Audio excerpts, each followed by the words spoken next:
Welcome back to The Explainer. I am so thrilled to have you here today because we're going to look at something absolutely incredible. I want you to just picture this for a second. You're a frontline health worker in a rural clinic. It's a totally jam-packed morning, resources are super tight, and a mother walks in holding a sick 2-week-old baby. The stakes are, well, they're literally life and death, and every single second counts. So how do you make rapid, life-saving decisions when you don't have a high-tech hospital lab down the hall? Well, the answer is in the brilliant framework we're walking through today. We're stepping right into the shoes of those frontline workers to unpack a medical manual that is literally saving lives across the globe. Now, we are pulling directly from the Integrated Management of Neonatal and Childhood Illness chart booklet. And when you see the World Health Organization and UNICEF backing something up side by side, you instantly know the global authority, the credibility, and just the sheer weight of the source material we're looking at. I mean, this isn't just some dry textbook, it's a globally vetted, actionable blueprint for infant survival. Okay, let's dive into this structural flowchart. We're going to cover 1. The Infant Survival Guide. 2. Assess, classify, and color code. 3. Triage for infections and diarrhea. 4. Feeding nutrition and warmth. And finally, 5. Empowering mothers for care. Starting with Part 1, the Infant Survival Guide, Facility-Based Integrated Management. So this specific protocol is custom-built for sick young infants. We're talking babies from birth up to just 2 months old. The acronym is IMNCI, which stands for Facility-Based Integrated Management of Neonatal and Childhood Illness. Yeah, I know, it's a huge mouthful, but the actual concept is profoundly simple and elegant. You really shouldn't think of this as some theoretical text. Instead, think of it as an active, high-stakes checklist. It's explicitly designed to empower health workers to save lives in resource-constrained environments by totally eliminating guesswork. It tells them exactly what to look for, what it means, and exactly what to do right this second. All right, moving to Part 2. Assess, classify, and color code. The triage system. So how does a health worker actually use this tool in the field? It relies on this really rhythmic interaction built on 3 actions: look, listen, and feel. And that brilliantly illustrates the fundamental core loop of the whole manual. Step 1. Assess the symptoms by looking, listening, and feeling. Step 2. Classify the severity based on those precise symptoms. And Step 3. Identify the treatment.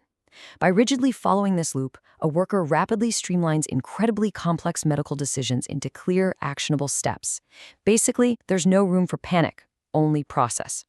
And to make this classification even faster, the manual uses a super intuitive traffic light style color coding system. If an infant's symptoms match the pink category, it means the situation is urgent. The worker has to administer pre-referral treatments right then and there and urgently transfer that baby to a hospital.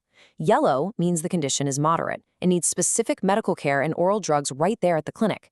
And green means mild, so the baby can be treated at home with careful advice given to the mother. This visual triage is absolutely crucial to prevent any fatal delays in care. Let's look at how this plays out in reality with a really critical mathematical threshold, the number 60. During the assess phase, a worker is instructed to count the infant's breaths for 1 full minute.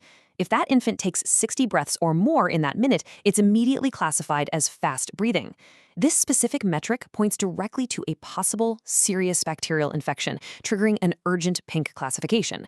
So just by counting to 60, a worker knows they need to kick off emergency protocols. Which brings us to Part 3, triage, infections and diarrhea, spotting the signs.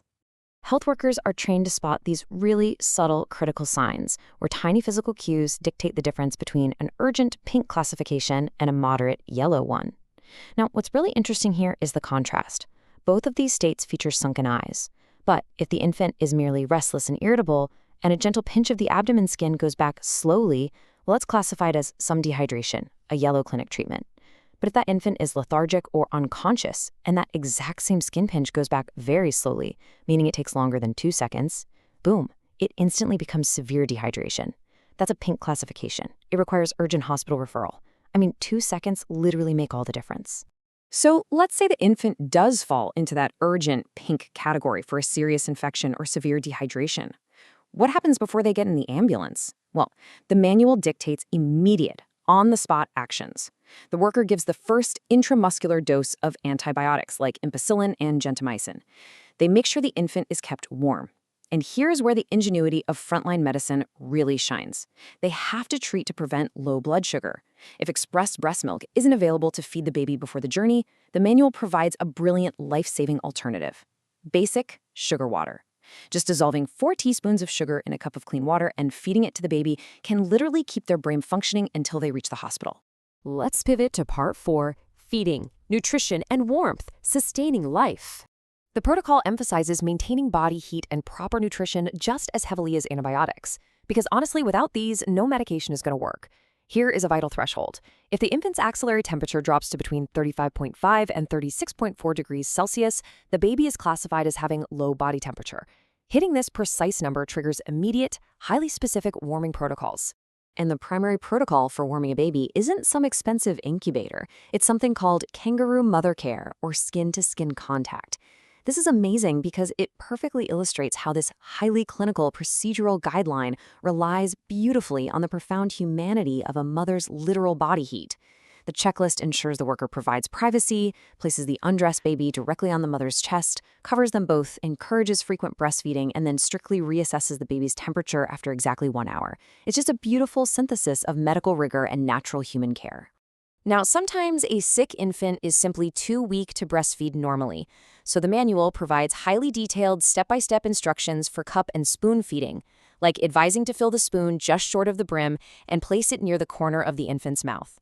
But what I really want you to notice here is this gentle, deeply empathetic medical instruction right at the bottom. If the young infant does not actively swallow the milk, do not insist. It's such a vital reminder for workers to avoid causing the baby to accidentally aspirate fluid into their lungs. And finally, part 5, empowering mothers for care, the front line at home. So if a baby is classified as yellow or green, they are eventually going to go home. The final stage is counseling, which makes the mother the ultimate extension of the clinic. The worker teaches her a very explicit checklist of red flag symptoms. She's advised to return to the clinic immediately, like do not wait for a follow-up appointment. If her infant starts drinking poorly, simply becomes sicker, develops a fever, or feels cold to the touch, starts breathing faster with difficulty, or has blood in their stool. These 5 signs act as the ultimate safety net. By arming the mother with this precise knowledge, the protocol ensures she isn't at home second-guessing herself. She knows exactly what to do. Which brings us to the end of our explainer today. We've walked through how the IMNCI Protocol takes the sheer chaos and high stakes of a sick infant and distills it into this precise, color-coded, human-centered system of assessing, classifying, and treating.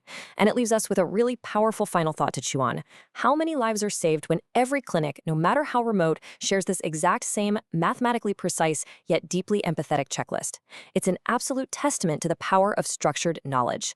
Thank you so much for joining me today, and I hope you walk away with a totally newfound awe for these frontline medical systems. See you next time.